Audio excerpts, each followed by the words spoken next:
đó bao đời, đừng nhìn bằng đôi mắt của mình về vui buồn của tôi. Và có phim bóng lá lòng thấy xót thương quê hương, để cho tháng mây trên cao tàn phát sớm hôn nhau bé. Ước mơ về thăm chốn thiêng, mong sao quê hương bình yên khắp nơi. Mong ước đến ngày dịch qua làm tôi yêu mến Việt Nam. Dạo gần đây có một virus rất hot, tên của em ấy Corona.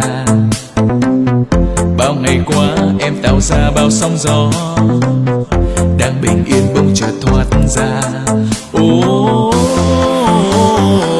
Chắc chắn ta nên nâng cao cảnh giác, đừng để em ấy phát tán. Chắc chắn ta nên quyết tâm tự giác, để dịch bệnh không bùng cháy lên. Càng luôn dồn nhanh tay đi nào, check QR khi ra nơi công cộng, khai báo y tế khi đi xa về, đẩy lùi virus corona. Không cho lây lan ra cộng đồng, vận động cư dân không gian xung quanh mình, để được vinh danh lên trên bên kiên vàng. Mình cùng nhau ta quét qua. Đây là đất nước tôi yêu, tôi có Việt Nam, còn nhiều năm giữ nước và giữ nước khỏi lầm than. Virus corona ý đồ xâm phạm, đất nước lại gặp nguy nạn dưới bên cầm giam. Chung tay góp sức, chúng ta là chiến binh, cài đặt bluezone và hành động thông minh. Đã có 39 chưa là tài về, đó là một kết quả từ được khích lệ. Mong sao còn nhiều hơn thế, 50 triệu lên cài đặt và sử dụng bluezone, đó chính là mục tiêu mới để bảo vệ toàn cộng đồng. Một phần mềm thật hữu ích với những công dụng thông minh, giúp ta dễ dàng phát hiện ai đã tiếp xúc với mình. Cái gạt bluezone nhanh tay đi nào, check QR khi ra nơi công cộng, khai báo y tế khi đi xa về, đẩy lùi virus corona. Không cho lây lan ra cộng đồng, vận động cư dân không gian xung quanh mình, để được vinh danh là trên bên kiên vàng. Mình cùng nhau ta quét qua.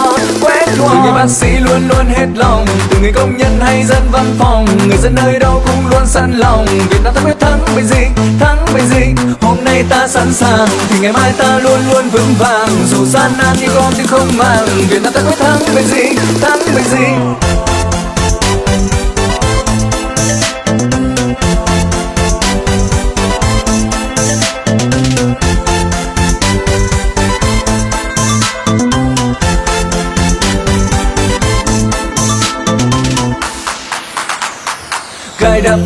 Cài đặt bluezone, mở điện thoại lên và ta cài đặt bluezone, sử dụng bluezone, bật bluetooth và ta sử dụng bluezone. Năng lượng tiêu hao không đáng kể, kết quả mang lại thật đáng nể.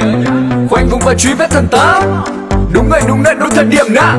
Bạn đã muốn đến đây không kẹo, đừng ngại những thủ tục lòng vòng, quét mã QR trong chớp mắt, thông tin cập nhật thế là sao. Ước mơ dịch bệnh sớm qua, mong sao dân ta chung tay quyết tâm. Mong ước ngày ngày bình yên, lòng tôi yêu mến Việt Nam, lòng tôi vang tiếng Việt Nam, lòng tôi tự hào Việt Nam.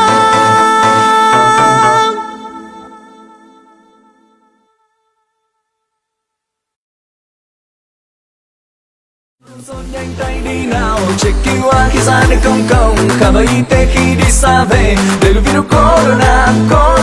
Không cho lây lan ra cộng đồng, vận động cư dân không gian xung quanh mình, để được vinh danh lên trên bên kiên vàng. Mình cùng nhau ta quét qua.